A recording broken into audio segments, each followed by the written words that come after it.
creating cultural awareness and understanding. This is Culture Clique. Culture Clique is written and produced by KQAL FM on the campus of Winona State University. Today on Culture Clique, we return to the No Name Bar for another nerd-tastic Nerd Night. And if you haven't heard of this nerdy event, Nerd Night is a monthly history channel with beer held at the No Name Bar, where three lucky Winonans present their passions proudly. So if you have a nerdy hobby or concerningly obsessed with topics till you're considered a nerd, Nerd Night is a place to be. I'm Dylan Alzate, here to present you part 2 of Nerd Night 33, today on Culture Clique. All right, everybody. Hope you got another drink and you're ready for another talk. We're inviting up to the stage Cody LaMarche, who's here to talk about infrared astronomy. He's a postdoctoral research associate and adjunct professor at Winona State University, studying the early universe using infrared and radio light and teaching introductory physics. When not doing astronomy-related things, Cody enjoys playing the piano and puzzling over variant Sudoku and making probably one of the best intro slides we have seen yet. So let's give a round of applause to Cody. And maybe some credit to the PowerPoint themes thing that kind of helps with that. But in any case, yeah. Hi, folks. Thank you all for coming. I'm very excited to give a talk tonight on infrared astronomy piercing the dusty veils of the universe. So let's talk a bit about what do we mean by that. So if we're going to talk about infrared astronomy, we better talk about infrared light, see what that's all about. So our story starts with this guy. This guy is Sir William Herschel. First name Sir, second name William, third name Herschel. And he is going to figure into the story prominently. He is an astronomer. And all astronomer, well, at least all old-timey astronomers, certainly had a telescope. This was not his telescope, but for a picture, this is quite cool, right? And what did he do with his telescope? Some of you might know something that Sir William Herschel did with his telescope. He discovered Uranus, but he did something even more important. Oh yes, he did. He looked at the sun. No, don't do this. Don't do this. He did this so you don't have to. He looked at the sun with his telescope, and he was studying sunspots, actually. And he discovered something interesting when he was looking at these sunspots with his telescope. You should not do this. You should not look at the sun with your telescope. But he discovered something interesting. And so what he did, to not fully burn his eyes out, was he put different colored filters in front of the light that was reaching his eye, from the sun. And he found something interesting. And so what appeared remarkable to him was that when he used some of these filters in different colors, he felt a sensation of heat, though he didn't see much light. And in other filters, he saw much light but didn't feel much heat. Now let's take a second to think about that with his eyeball. Okay, he was feeling the heat with his eyeball. Don't do this. But he did it so you don't have to. But this is kind of interesting because this gave him an idea, which was that when he put different filters on his telescope that put different colors of light to the telescope, they produced different amounts of heat. And this kind of puzzled him a little bit. And so, like any good physicist, he did an experiment. So it had been known since the time of Newton or so, right, that if you took light and passed it through a prism, right, sunlight would give you the rainbow of colors. As I denote with the RGB or whatever the colors are. And so, if they felt different temperatures at different colors, he devised an experiment. So in his lab, he took a prism, he broke the light into its colors, he put one thermometer in the corner of the lab, right, where it wasn't hit with the light, and then he put a couple other thermometers in the light in the different colors. And then, like any good physicist, he made a plot. Oh yes, my students love making plots. We make plots all the time. And this was his plot. Sir William Herschel, so the U, if you're wondering. But he plotted the temperature as a function of color in his thermometers, and he found that as the light got more red, the temperature increased. This kind of puzzled him a little bit, and he said, okay, well, it's getting warmer as I go to the red. It's not just going to stop there, is it, right? You don't have a function go to a maximum at the red and then just die, right, when there's no more light. And so he did something crazy. He put a thermometer there. There's no light there, right? Or seemingly no light there. It's just dark, right? And he put a thermometer there, and what did it see? Well, it saw... Oh, no, sorry. pointer goes that way. It saw a great temperature, and he said something. He said a lot of things. But the gist of what he said, right, this was around 1800, so, maybe being concise wasn't. Anyway, but so he basically discovered that this invisible light carried with it a great heat, something like that. But that it was unfit for human vision. And so there was this light that carried energy, but he couldn't see it. We now know that light is an electromagnetic wave, right? I guess he didn't know that at the time, but we now know that. And we think of it as having a wavelength, right, which is like the distance between crests or troughs, right? And we know the infrared light is just a longer wavelength light than visible, right? So we have the blue, yellow, green, blue, green, yellow, red, infrared, yeah. Sorry, it's backwards on my screen to yours. But in any case, right, we have all these colors, right? And infrared is just the longer side of that. So this is pretty cool. And you say, okay, Cody, but you're an astronomer. Why do you care about that? Stars give off visible light, right? You go outside and you look up at the sky and you see the stars. You don't see infrared light. You see visible light by definition, practically, right? Visible light. So it turns out that stars give off all kinds of light, but of different color. So you could have stars that are reddish color, and they give off a lot of red. You could have stars that are whitish like the sun, and they kind of give off all the colors. You could have bluish stars, right, which give off bluer light. You say, okay, but they give off visible light. And I say, yes, but. Let's take a look at this picture. If you can see this picture, there's a hole in the sky. This picture is a visible light picture of something, of some bit of our galaxy, and there's a hole in the image. So what do we think? Are there just no stars there? There's just a hole where there's no stars. Something is getting in between us and the starlight. So if I look at that same patch of sky, and I put the blue filter on my telescope, and the green filter, and the red filter, and then I use Herschel's infrared, and then further infrared, the stars in the background start to pop out. So infrared light, and right, this is like the title idea of the talk, right? Infrared light pierces through the interstellar dust and gas, right? The dusty veils of the universe. And so it's critical that we look at the universe not only in visible light, but in infrared light. Have a demo for you. Let's see if this works.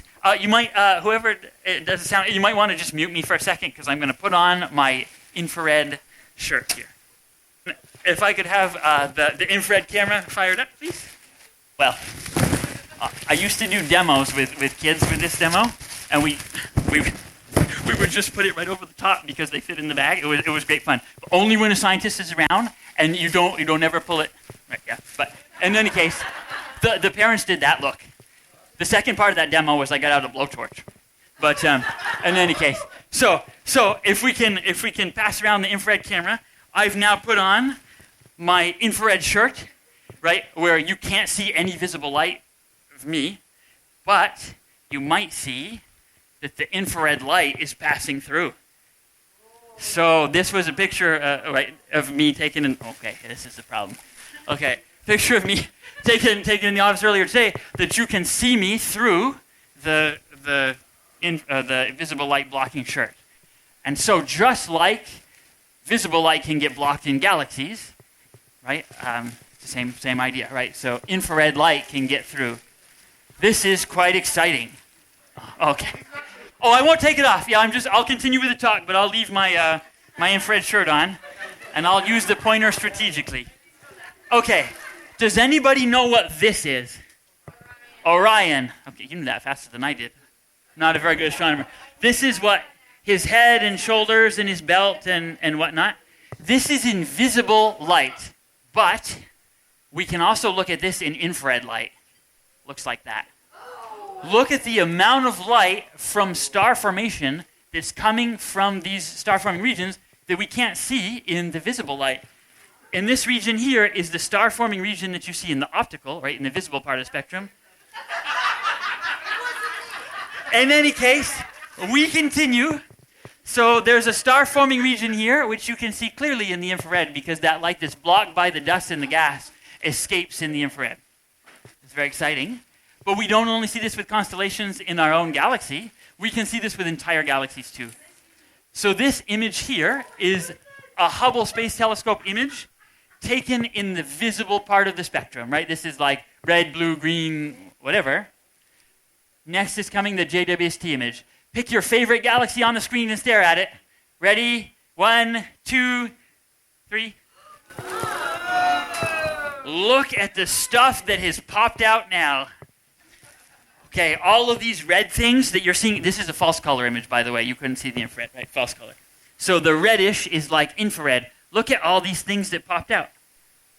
I'll show a bit of a zoom for you, and it's a little hard with the lights here, but all of these circles here are galaxies that in the visible image you really can't see, but same place in the infrared image, they pop right out. Because they're stars forming behind dust and gas, where that visible light from the stars can't really escape and get to you. So it's really critical that if we want to learn about star formation in galaxies, we have to learn about with the light we can see and the infrared light, which, well, Herschel discovered, right? And indeed, if we look at this plot, Carl showed a version of this plot, which shows the amount of star formation that's going on in the universe as a function of time, right? Here's the present, here's the distant past. As we go along, right, we see that star formation peaked at about 7 billion years ago, like Carl said. But look at the obscured version of the star formation. This is the star formation we see only because we use the infrared. It's more of the light that it's obscured than unobscured at the peak of the star formation. And indeed, something like half of all the star formation in the whole of the cosmic history has been blocked right by dust, and we see it only in the infrared. We don't actually see it in the optical at all. This is the power of the infrared, right? It's not just that we can build a bigger telescope, but looking at a different part of the spectrum is really powerful. So this is actually what I do. So I study the obscure star formation in mostly the early universe, but also in the modern day universe. And so we get some cool pictures like this. So this is a bit of a story, but there's a background galaxy, which I'm looking at, which is forming stars, and that's blocked by the dust again, and so it's emitting light in the infrared. But there's a foreground galaxy, which is actually taking that light and bending it into a ring. And so we're actually seeing, it's called an Einstein ring, if you've heard of that. But it's basically taking the light and it's bending it around a galaxy that's between me and the faraway galaxy, and it's like kind of pointing it towards the Earth, right? Bending it in like a lens would. If you put a lens in front of a light bulb, right? It would bend the light in the same way that gravity can actually do that. It's quite cool. But not only in the early universe, you can actually do this in the nearby universe. So this is M101. It's one of the nearby, well, to me nearby, it's not half the age of the universe away. Face-on spirals. This is ballpark something like what the Milky Way would look like. And when we look at it in infrared, right, we can see star formation, which is blocked a bit by dust. And so you're seeing an optical image here, and a zoom in here in infrared. So we're seeing stars that are forming near dust in this area. And this actually was observed with the Herschel Space Telescope, named in honor of first name Sir, second name William, third name Herschel. But there's a price to pay. We have these pretty images, and we need the infrared, but the atmosphere sucks, like Carl said. Atmosphere's not good. We don't like it. Boo. Boo. So right, that's what this plot is showing, is light that doesn't reach the ground, light that reaches the ground, right? Visible light, radio light reaches the ground, infrared doesn't. It's blocked by the atmosphere. So what are we going to do? We're going to go to space. We got to get up above the atmosphere. And so indeed, we go to space. But I want to do just a really quick thing, because I taught Intro Astro for a couple of years, and there was one common misconception, right, that I want to address. We don't go into space for some reason, but we do go into space to get over the atmosphere. So let's take an example. Our nearest major galaxy is Andromeda. It's about 2.5 million light years away. JWST is 1 million miles from the Earth, very far, right? 1 million miles. And my question for y'all, what fraction of the distance to the nearest galaxy, my students would love this. I don't know if any of them are in the back. I can't see in the dark. But right, what fraction of the distance from Winona to Boston, about 1,300 miles, is that 1 million miles in fraction to the nearest galaxy? What proportion are we going to the nearest galaxy? couple miles. Lacrosse, yeah, couple miles. Couple inches, 1 meter. A millimeter. Something like 4 millionths of an inch. If you like metric, I think that's about 6 microns, something like that. The thickness of my high-quality shirt here, something like that, is thicker than that thickness. So we don't go into space to get closer to the stars. We go into space to get over the atmosphere. We don't like the atmosphere. Okay, so we've recently put something into space, which is quite exciting, right? I've already shown you some of the pictures. The James Webb Space Telescope, or the JWST, you'll often see it abbreviated.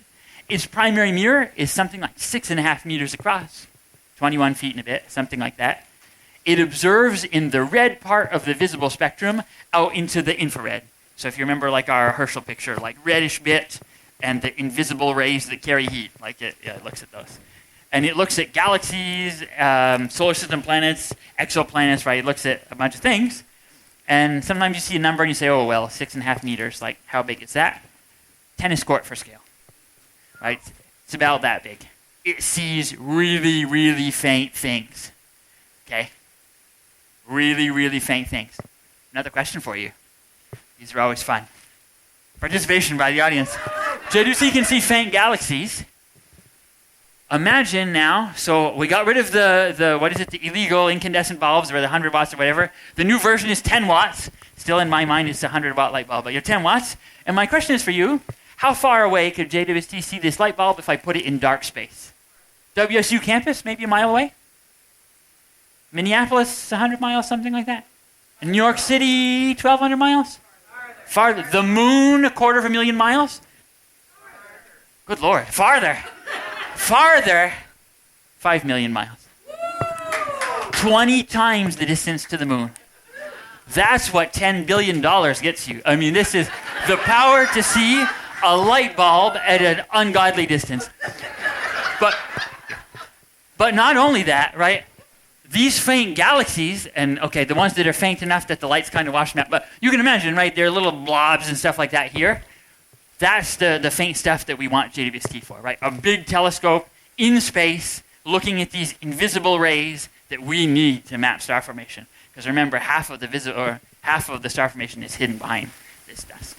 So now I just want to go through a couple of pictures just to show you because they're pretty awesome. So this is a star-forming region in the Carina Nebula. Quite cool.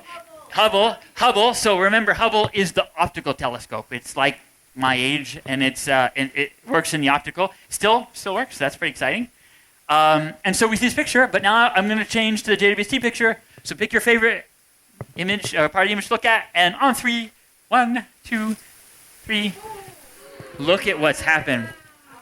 And what I want you to pay close attention to, look at the stars kind of on the edge of, this is all the dust and gas and stuff. Look at the stars on the edge, and I'll flip back. Gone. Right? You see the dust, it just blocks them. Right? So really, this infrared gives us the ability to see things the optical doesn't see. That's really the power. It's not just build a bigger telescope. It's really we're changing the light we're looking at. Really, really quite important. Another couple of pictures, right? We'll look at some more star-forming regions in visible light and in infrared. And again, we're taking this dust and gas and we're just seeing right through it. We're seeing that star formation that's buried under the gas and dust. Similarly, we can look at big galaxies as a whole, right? And we can see the same sort of thing, right? Where the theme is, right, we're seeing dust and gas and stuff, which in the infrared, we can just see right through it. And this is super cool for somebody like me who studies star formation, because I want to see the star formation. If I can't see it, how do I know it's there, right? So, yeah, okay, cool.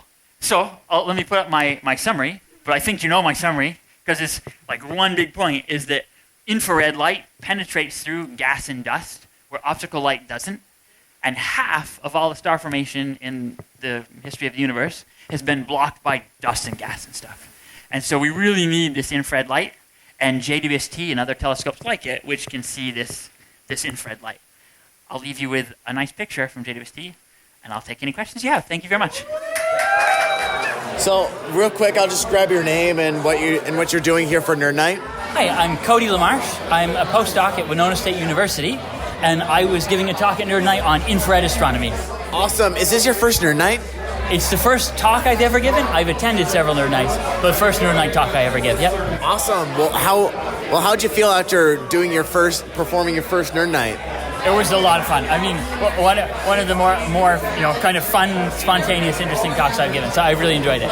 Awesome. Well, if someone were thinking of going to do a Nerd Night, but they were maybe lacking in motivation, or they were possibly pretty shy, what would you say? What would be your best advice? So my best advice for Nerd Night is pick a subject that you're passionate about and just go for it. I mean, put some slides together, pick something you really care about, something that you nerd out about, right? That's the idea, and just run with it. The crowd is super friendly, and it's a great audience to give a talk for. Awesome. Is there anything else that you'd like to add before we quick wrap this up? I mean, it was a great time, and I certainly look forward to seeing the rest of the Nerd Night talks for the night, and certainly looking forward to hopefully someday giving another. Awesome. Well, thank you very much. Yeah, thank you very much, Cody. Thank you. All right, do we have questions for Cody? Yeah, got Paul up here. So the answer to this question may require more beer. Have whiskey. Does that count? Yeah. Okay. So why is this important? Why is this important? So really, the thing about infrared, right? The idea for the infrared is exactly this, right? It allows us to see a star that we wouldn't otherwise see. So if we go back to if we go back to this plot, basically our knowledge of the history of the universe would change significantly if all of the orange star formation that we knew about was just gone, right? Because the stars that are formed behind us, right, give off this infrared light, and we wouldn't know anything about it at all, right? We'd only know about the optical light from visible stars, and it would paint a very different picture of the history of the universe. So really, this is quite important. And it turns out, and I haven't had the chance to talk a lot about this, but when stars or when galaxies are really strongly star forming, they also tend to be quite dusty. And so indeed, it allows us not only to see on average half, but really in almost all cases where the galaxies form stars very strongly. And so we learn about the massive star-forming galaxies, but also something like half of star formation history. It's really quite important. Got one question way back here. Yep. Yeah. Okay, I have a question. If our atmosphere absorbs the infrared light, yes, I'm wondering, does it also absorb the heat associated with it? And if so, what is the impact? Yes, that's a great question. So infrared light does indeed carry energy, right? Herschel found that when he looked with his eyeball, right, that indeed it did heat up to, I don't remember what he said, some great degree or something like that. Yeah, and so indeed, right, it does. And I mean, this is one of the ideas behind like the greenhouse effect, for example, right? That you have the trapping of infrared light by gas. It's really the same kind of idea, right? Water is a great greenhouse gas because it absorbs that infrared light. In the same way, it stops it from coming down from space. It doesn't really like it to escape either, right? It's just kind of like a shield or a barrier. And so indeed, it's quite important in terms of holding on to heat. Yeah. Not sure if this is a question, comment, or just curiosity, but why is your x-axis, same as Carl's, opposite what I would think of as intuitive? You'd think... Yes, okay. Yes, okay. So As a chemist, I appreciate this question. No, this is a fantastic question, right? And so this has been a little bit flipped. And so what happens is normally astronomers don't think of time exactly. What we really think about is as the universe expands and stretches, something happens called redshift, right? Where the light stretches towards longer wavelength. And so galaxies which are near us have zero redshift because the space between us and the galaxy isn't really big enough to see an appreciable effect of the stretching. And so actually, in my mind, this is zero, but it's not time equals zero, it's zero redshift. And as you go on to the more distant paths, there's more space between us and those galaxies, which is expanding. And so it's increasing that redshift. It's stretching that light towards the red. And so it's higher redshift. So what I've done is I hid the redshift axis because I thought it would be confusing, and I changed it to time, which is backwards. I didn't want to talk about it. Right? There was... Astronomers do some things backwards. There are the several whole wave numbers thing too. It's all nonsense. Oh, I try to dodge the wave numbers. Wait, I try to dodge. We got Jen up here too. Uh-oh. I know. Okay, so before I ask my question, you have to say something nice about Hubble. Hubble. I will say something nice about Hubble. So the nice thing about Hubble, right, is Sir Edwin Hubble. Sure. Oh boy. Okay. So Hubble. No. So I think the most impressive thing about Hubble is really So impact on some things that it's done in terms of like measuring quasars and like the expansion of the universe. Right. Hubble was tremendous in that. But it's also its longevity. Right. So many people have used Hubble. Right. It's been in space since the year I was born, or give or take 30 some odd years. So. Okay. It's been 30-ish years, no matter how that relates to anyone's age. But JWST won't be, right? JWST needs, actually the thing that will probably run out of before it runs out of coolant is actually rocket fuel. So it orbits not around the Earth, but it orbits right the L2 Lagrange point. So it like goes around the sun, but it takes some rocket fuel to adjust its orbit every once in a while, and eventually it's not going to have any more. But they did a great job when they shot it out to wherever they shot it out to. They aimed really well. And so the amount of fuel that they burned to get it out there was actually less than they expected. And so the mission lifetime actually is higher than the minimum quoted value that they quoted. So it's really quite exciting. But it probably still won't last 30 years. So how will its longevity? Yeah. All right. Do we have any more questions? Jen wants one more if you don't. We got one up here. Sorry. He beat you. And this will be the last question, then we'll take a break. Okay. So this is not really related to the research exactly. But did what's his name burn out his eyeballs? Herschel burn out his eyeballs doing this research? It's a good. So that's a good question. I don't think he fully did, at least not that I know of. But I will say he discovered Uranus first, and that was probably important because I will say, like, I've looked through a decent sized telescope at Uranus, maybe like a 2-foot or something. I can't see a damn thing. So like, I'm blind as a bat. Like I could not see it. And so like, I couldn't imagine looking at the sun for many years and studying sunspots and trying to look at a faint thing. So I think the chronology is important. Yes. Yes, it is really bright in the infrared. And actually, it can be used as a calibrator for in any case, it gives off a lot of infrared light due to its temperature, which is quite cool. But I don't know if he ever burned out his eyes. He does have 2 eyes. That's fair. The one that discovered Uranus and the one that... All right. Let's have one more round of applause for Cody. Thanks. Thank you very much. We're going to take another short break, get another drink, and we'll be right back with our last talk. Thanks again to the No Name Bar and the hosts of Nerd Nite for making this whole event possible. Be sure to tune in next week for a Part 3 continuation of this House of Nerdvana. To check out more of this nerd-tastic event, check out their Facebook at Nerd Nite Winona or winona.nerdnite.com. Otherwise, check out to see if there's a Nerd Nite near you at nerdnite.com. That's nerdnite.com. I'm Dylan Alzate, and to keep up with all things Winona or the surrounding area, tune in to Culture Clique Thursdays at 12:30 here on 89.5 KQAL, or listen to previous episodes of Culture Clique on your favorite streaming services. Find links at kqal.org. Creating cultural awareness and understanding. You've been listening to Culture Clique. Support for Culture Clique is made possible by the Minnesota Arts and Cultural Heritage Fund. Culture Clique is produced by KQAL FM on the campus of Winona State University. For more information, look us up on the web at kqal.org. And thanks for listening to Culture Clique.